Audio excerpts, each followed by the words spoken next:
நம்ம சேனலை சப்ஸ்கிரைப் பண்ணாதவங்க சப்ஸ்கிரைப் பண்ணுங்க. கூடவே பெல் ஐகானை கிளிக் பண்ணிங்கன்னா நாங்கள் அப்லோட் பண்ணுற வீடியோவை நீங்கள் உடனுக்குடன் பார்க்கலாம். நான் இன்றைக்கி செய்ய போகிறது ஜாமுன். இந்த ஜாமுன் மிக்ஸ் வந்து கடையிலேயே கிடைக்கும். இதை வந்து நல்லா பால் விட்டு தான் நான் இப்போ செய்கிறேன். அதாவது இதுக்கு வந்து என்னென்னா வாட்டர் ஆட் பண்ணாமல் ஒன்லி மில்க் தான் இதுக்கு நான் ஆட் பண்ணி அதுக்கப்புறம் இதை வந்து நல்லா ஓரளவுக்கு வந்து அந்த பதம் வர வரைக்கும் நம்ம பிசைஞ்சிட்டு ஒரு 15 மினிட்ஸ் வந்து நீங்கள் விட்டுறணும். இப்போ எப்படி செய்கிறது இந்த வீடியோவில் சொல்கிறேன், வாங்க பார்க்கலாம். நான் இன்றைக்கி செய்ய போகிறது ஜாமுனுக்கு தேவையான பொருட்கள். இது வந்து ரெடிமேடாகவே ஜாமுன் மிக்ஸ் இருக்குது. இது 200 கிராம்ஸ் எடுத்திருக்கேன். ஒரு பிஞ்ச் ஏலக்காய் போடணும். ஏலக்காய் இதுக்கு வந்து நம்ம வந்து வாட்டர் வந்து ஆட் பண்ண போகிறதில்ல, நம்ம மில்க் ஆட் பண்ணி தான் நம்ம பிசைய போகிறோம். இதுக்கு வந்து தேவையானது 1/2 டம்ளர் மில்க் இருந்தாவே போதும். நம்ம 800 கிராம்ஸ் வந்து சுகர் போடணும். ஆனால் நான் 800 கிராம்ஸ் போடாமல் நம்ம 600 போதும். இது வெயிங் மிஷினில் இருக்குது. நான் வந்து ஃபஸ்ட்டு வந்து 600 கிராம்ஸ் போட்டாவே போதும். ஃபஸ்ட்டு வந்து இது 200 கிராம்ஸ் இதை வந்து நம்ம ஆட் பண்ணிக்கலாம். இதே மாதிரி நம்ம எடுத்துக்கலாம். இப்போ எப்படி செய்கிறதுன்னு பார்க்கலாம். இப்போ வந்து நம்ம மில்க் ஆட் பண்ணிக்கலாம். ஃபஸ்ட்டு கொஞ்சமாக ஆட் பண்ணிக்கோங்க. நிறையா ஆட் பண்ணிட்டிங்கன்னா அது வந்து லிக்விட் மாதிரி ஆயிரும். இது கொஞ்சமாக இருந்தாவே போதும். ரொம்ப கேர்ஃபுல்லாக வந்து மாவு பிசையணும்.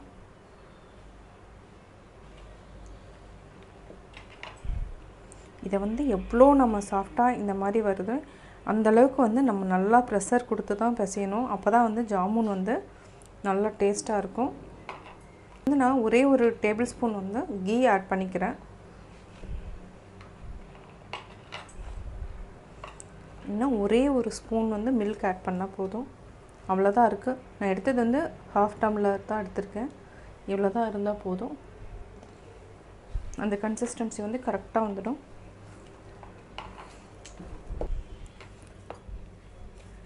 அளவுக்கு நம்ம கொண்டு வந்துட்டோம். இப்போ வந்து ஒரு 15 மினிட்ஸ் நல்லா உருட்டோம். அதுக்குள்ளே நம்ம சர்க்கரை பாகு வந்து நம்ம காய்ச்சிக்கலாம். இப்போ இதுக்கு வந்து 600 கிராம்ஸ் வந்து நான் தண்ணி ஊற்றணும். இதை நல்லா மிக்ஸ் பண்ணிகிட்டே வாங்க. இது வந்து என்னென்னா சர்க்கரை கரைஞ்சோடையுமே 5 மினிட்ஸ் வந்து ஜஸ்ட் இருந்தால் போதும்.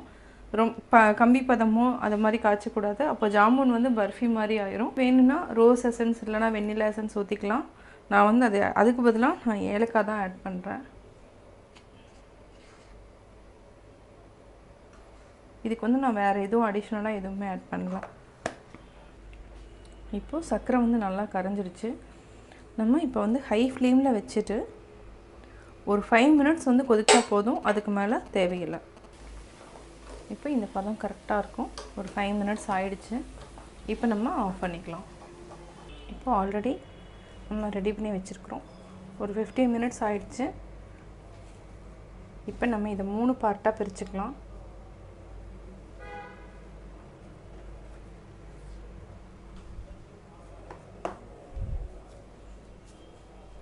இதை வந்து நம்ம லாங்காக ஒரு சிலிண்டர் மாதிரி ஃபார்ம் பண்ணிக்கலாம். ஒரு லாங் சிலிண்டர் மாதிரி. இதை வந்து நைஃப் வச்சு கட் பண்ணிக்கலாம்.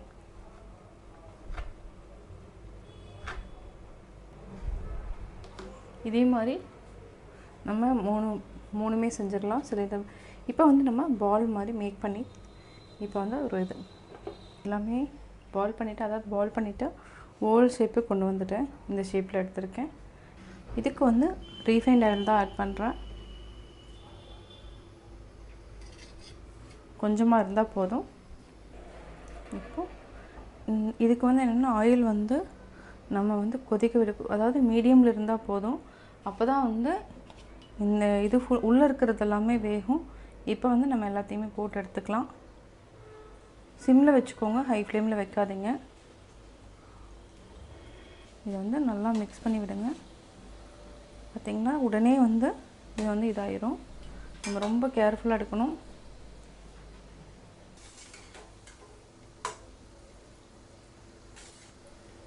இப்போ வந்து நம்ம எடுத்துக்கலாம்.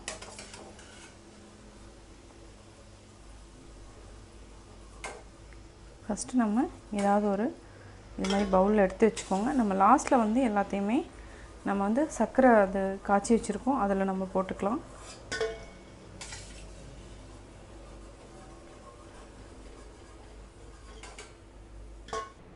நம்ம சுகர் சிரப்பு காய்ச்சி வச்சிட்டோம். இப்போ பால்ஸ் வந்து நம்ம ஆல்ரெடி டீப் ஃப்ரை பண்ணி எடுத்து வச்சிட்டோம். இது எல்லாமே உள்ள போட்டு அதாவது நல்லா ஒரு 4 to 5 hours வந்து நல்லா ஊறணும்.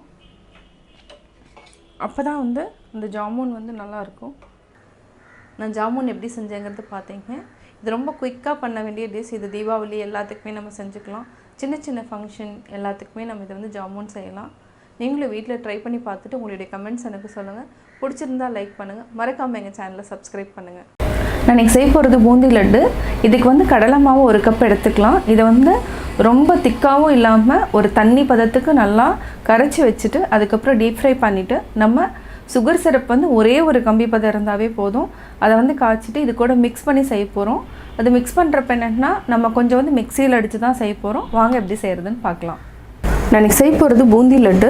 தேவையான பொருட்கள் கடலை மாவு 1 கப் எடுத்திருக்கேன். 1.5 கப் வந்து சுகர் எடுத்துக்கலாம். நான் வந்து 1.25 கப் தான் எடுத்திருக்கேன். ஸ்வீட் வந்து எனக்கு ஜாஸ்தி வேண்டாங்கிறதுனால உங்களுக்கு ஸ்வீட் ஜாஸ்தி வேணும்னா 1.5 கப் எடுத்துக்கோங்க. முந்திரி வந்து 20 முந்திரி எடுத்து உடச்சி வச்சிருக்கேன். திராட்சை வந்து 20 எடுத்திருக்கேன். இதுக்கு வந்து 1/2 டேபிள் ஸ்பூன் அரிசி மாவு எடுத்துக்கலாம். 4 ஏலக்காய் பொடி பண்ணி வச்சுருக்கேன். 6 லவங்கம், தேவையான அளவு கீ.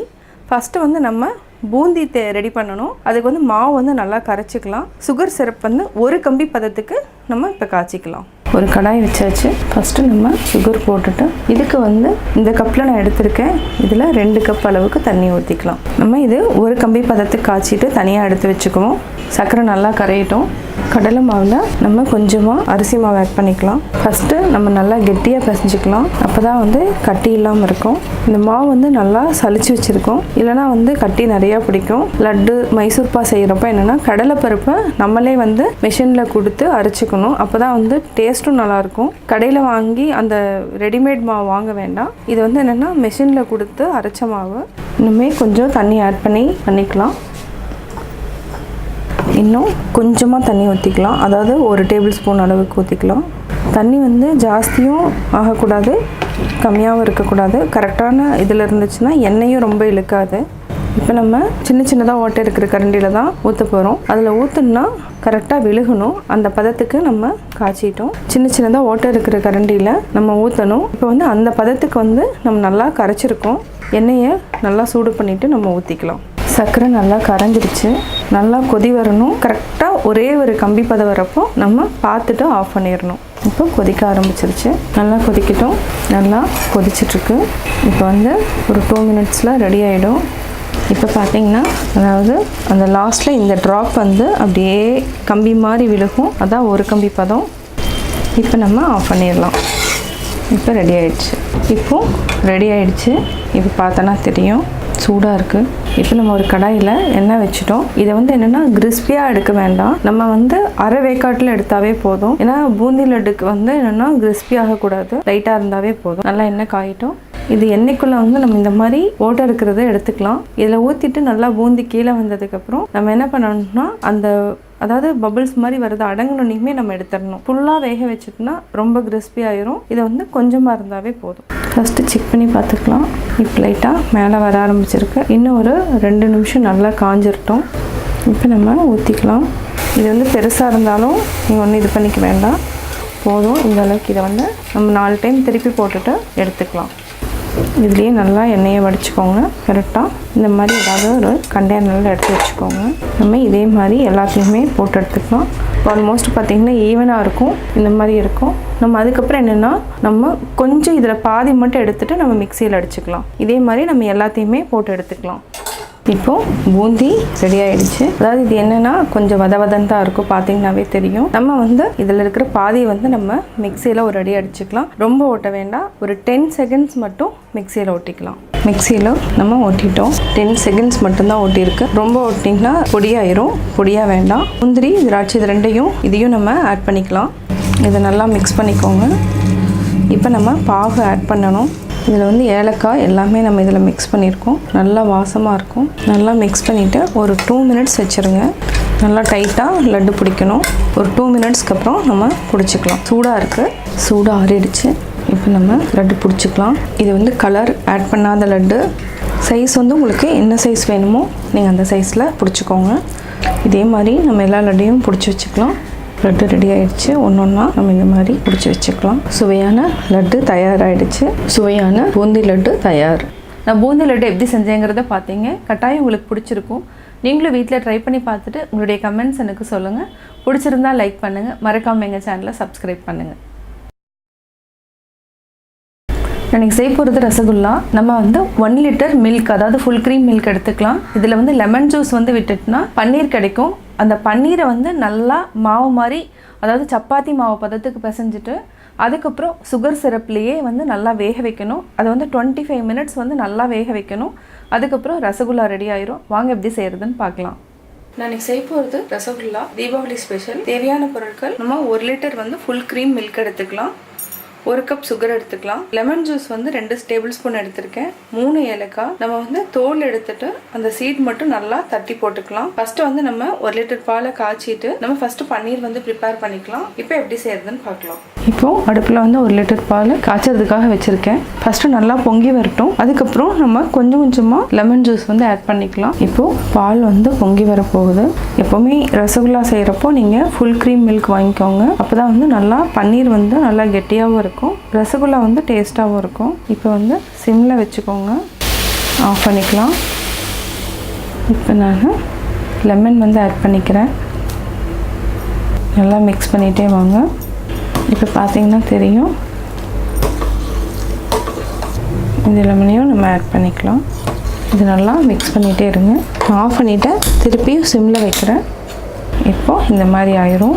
தண்ணி நல்லா விட்டுரும். இதை நம்ம ஒரு வெள்ளை கலர் துணியில் வடிச்சுக்கலாம். வடிச்சிட்டு ஒரு 20 மினிட்ஸ் தண்ணி நல்லா வடிஞ்சிடணும். அப்போ தான் ரசகுல்லா ஒரு 5 to 6 மினிட்ஸ் நல்லா நம்ம மசிக்கணும். அப்போ தான் நல்லா சாஃப்டாக இருக்கும். இப்போ நம்ம ஆஃப் பண்ணிவிட்டு இப்போ ரெடி ஆயிடுச்சு. இந்த மாதிரி இருக்குது. நம்ம ஒரு வெள்ளை கலர் துணியை வச்சுட்டு அதே மாதிரி என்னென்னா வடிக்கிறது இருந்துச்சுன்னா அது கீழே ஒரு பாத்திரம் வச்சுட்டு அதுக்கு மேலே நம்ம ஊற்றிடலாம். இப்போ நான் கீழே ஒரு பாத்திரம் வச்சுருக்கேன். இதில் ஒரு வடிகட்டி வச்சுருக்கேன். இதுக்கு மேலே ஒரு வெள்ளை துணி போட்டுக்கலாம். இப்போ நம்ம அது அப்படியே தண்ணியில் ஊற்றி நல்லா வடிச்சுக்கணும். இந்த மாதிரி எடுத்துட்டேன். இதில் லெமன் நம்ம ஊற்றின புளிப்பு வாசம் வரும். அதனால் நம்ம என்ன பண்ணணும்னா நல்லா பச்சை தண்ணியில் நல்லா வாஷ் பண்ணணும். இந்த தண்ணியை நம்ம கீழே ஊற்றிடலாம். நல்லா வடிட்டோம். அதுக்கப்புறம் நம்ம தண்ணியில் வாஷ் பண்ணிக்கலாம். இதை நம்ம என்ன பண்ணலான்னா தண்ணி எடுத்து இந்த மாதிரி நல்லா மிக்ஸ் பண்ணிக்கோங்க. அப்போ தான் அந்த லெமனோட புளிப்பு தன்மையெல்லாம் போகும். நல்லா வாஷ் பண்ணியாச்சு. இப்போ நல்லா புளிஞ்சிட்டு இதில் இருக்கிற தண்ணி நல்லா வடிஞ்சிடணும். இதை நம்ம 20 மினிட்ஸ் அப்படியே வச்சுட்டோன்னா, பைப்பு இருந்துச்சுன்னா பைப்பில் கட்டி விட்டுக்கோங்க. அதாவது என்னன்னா ராடு மாதிரி இருந்துச்சுனாலும் நம்ம நாட் போட்டு அப்படியே தொங்க விட்டுலாம். தண்ணி ஃபுல்லாக வடிஞ்சிரும். இந்த மாதிரி பாத்திரம் கழுவி போகிறோம் இல்லைங்களா, நம்ம கட்டி விட்டுட்டுனா நல்லா தண்ணி வடிஞ்சிரும். அதுக்கப்புறம் நல்லா மசிக்கணும். அதாவது சப்பாத்தி மாவு பதத்துக்கு நம்ம கொண்டு வரணும். தண்ணி நல்லா வடிச்சிட்டு நல்லா ட்ரை ஆனதுக்கப்புறம் மசிச்சுக்கலாம். இப்போ நம்ம சிரப் காய்ச்சணும். அதாவது சுகர் சிரப் ரசகுல்லாவுக்கு காய்ச்சிக்கலாம். இந்த பவுலில் எடுத்துருக்கிறோம். இந்த பவுலில் 1:4, அதாவது 1 கப் சுகருக்கு இதே அளவு நம்ம 4 டம்ளர் தண்ணி விடணும். 2, 3, 4. இது நம்ம சிம்மில் வச்சுட்டு நல்லா கொதிக்க விட்டுடலாம். அதுக்குள்ளே பன்னீர் நம்ம மசிச்சுக்கலாம். இது நான் ஒரு 10 மினிட்ஸ்க்கு அப்புறம் தான் சிரப் காய்ச்சுறேன். நல்லா சர்க்கரை கரையவும் நம்ம அதுக்குள்ளே பால் ரெடி பண்ணிக்கலாம். இப்போ நம்ம பிளேட் எடுத்துக்கலாம். பிளேட்டில் இப்போ 20 மினிட்ஸ் ஆகிடுச்சு. இப்போ பார்த்திங்கன்னா தண்ணி எதுவுமே இருக்காது. நல்லா ட்ரை ஆகிடுச்சு. இது ஒரு 5 to 10 மினிட்ஸ் நம்ம நல்லா ஹேண்ட் வாஷ் பண்ணிவிட்டு நல்லா மசிச்சு விடணும். இப்படி நல்லா தேய்ச்சி விடுங்க. அப்போ தான் நல்லா மசியும். நல்லா அழுத்தி அழுத்தி பிசையணும். அப்போ தான் அந்த மாவு பதத்துக்கு வரும். இதே மாதிரி நம்ம நல்லா பிசைஞ்சுக்கலாம். ஒரு சிலர் மைதா வேணா யூஸ் பண்ணுவாங்க. நீங்கள் தேவைன்னா மைதாவுக்கு 1 டேபிள் ஸ்பூன் மட்டும் ஆட் பண்ணிக்கோங்க. இந்த மாதிரி பிசைஞ்சிட்டு நம்ம சப்பாத்தி மாவு பதத்துக்கு நம்ம கொண்டு வந்துக்கலாம். இது என்னென்னா ஒரு 5 to 10 மினிட்ஸ் கட்டாயம் இதுக்கு பிசையறதுக்கு டைம் எடுக்கும். இப்போ இந்த பதத்துக்கு நம்ம கொண்டு வந்துட்டோம். 6 மினிட்ஸ் வரைக்கும் நம்ம கண்டினியூஸாக பிசைஞ்சிருக்கிறோம். இப்போ நம்ம சின்ன சின்ன உருண்டைகளாக பிடிச்சிக்கலாம். இது டபுள் மடங்கு ஆகும். கிராக் இல்லாமல் நம்ம நல்லா உருண்டை பிடிச்சிக்கணும். இப்போ பார்த்தீங்கன்னா கிராக் இருக்குது. இன்னொரு டைம் இந்த மாதிரி வந்துச்சுன்னா இன்னும் ஒரு 2 நிமிஷம் நல்லா பிசைஞ்சிக்கலாம். உங்களுக்கு எந்த சைஸ் வேணுமோ அந்த சைஸில் இப்போ உருண்டை பிடிச்சிக்கோங்க. நல்லா சாஃப்டாக வரும். இதுக்கு எண்ணெய் தொடணும்னு அவசியம் இல்லை. இந்த மாதிரி நம்ம பிடிச்சிக்கலாம். இதே மாதிரி எல்லா உருண்டைகளையும் பிடிச்சிக்கலாம். இப்போ பால் ரெடி ஆயிடுச்சு. இதுலேருந்து நான் 1 லிட்டர் ஃபுல் க்ரீம் மில்க்குக்கு ரசகுல்லா வந்து 24 வந்து பால் செய்யலாம். இப்போ எப்படி செய்யறதுன்னு பார்க்கலாம். சர்க்கரை நல்லா கரையணும். நல்லா அதாவது கொதி வர ஸ்டேஜில் நம்ம வந்து இந்த பன்னீர் உருண்டைகளை நம்ம போட்டுக்கலாம். நல்லா கரையட்டும். இப்போ ஏலக்காய் வந்து நான் சீடு மட்டும் எடுத்து நல்லா பொடி பண்ணி வச்சுருக்கேன். இதையும் நம்ம ஆட் பண்ணிக்கலாம். நல்லா வாசமாக இருக்கும். சர்க்கரை நல்லா கரைஞ்சிருச்சு. நல்லா கொதி வர டைமுக்கு நம்ம உருண்டைகளை போட்டுக்கலாம். இப்போ லைட்டாக அதாவது பாயில் ஆக ஆரம்பிக்குது. ஒரு 3 மினிட்ஸ் வந்து நம்ம அதாவது மூடி போடக்கூடாது. அதுக்கப்புறம் நம்ம மூடி போட்டு ஒரு 15 மினிட்ஸ் வந்து நல்லா வேகணும். இது நல்லா வேகணும். ஃபஸ்ட்டு ஒரு 3 நிமிஷம் வந்து க்ளோஸ் பண்ணாதீங்க, அப்படியே இருக்கட்டும். இந்த உருண்டைகள் வந்து அதாவது இன்னும் நல்லா பெருசாகும். 3 நிமிஷம் ஆயிடுச்சு. இப்போ நம்ம மூடி வச்சுக்கலாம். நல்லா வேகணும். ஃபஸ்ட்டு வந்து இது ஒரு 12 மினிட்ஸ் வந்து நல்லா வேகட்டும், மூடியே இருக்கட்டும். அதுக்கப்புறம் நம்ம ஓப்பன் பண்ணி பார்க்கலாம். இப்போ 12 மினிட்ஸ் ஆயிடுச்சு. செக் பண்ணி பார்க்கலாம். இப்போ ரசகுல்லா நல்லா வெந்துடுச்சு. நம்ம போட்டது சின்ன பால் தான். இப்போ பார்த்தீங்கன்னாவே தெரியும் ஒரு பாலும் நல்லா பெருசாகிடுச்சு. இப்போ நம்ம ஆஃப் பண்ணிவிட்டு வேறு பாத்திரத்தில் ட்ரான்ஸ்ஃபர் பண்ணிக்கலாம். சுவையான ரசகுல்லா ரெடி. நான் ரசகுல்லா எப்படி செஞ்சேங்கிறத பார்த்தீங்க. கட்டாயம் உங்களுக்கு பிடிச்சிருக்கும். நீங்களும் வீட்டில் ட்ரை பண்ணி பார்த்துட்டு உங்களுடைய கமெண்ட்ஸ் எனக்கு சொல்லுங்கள்.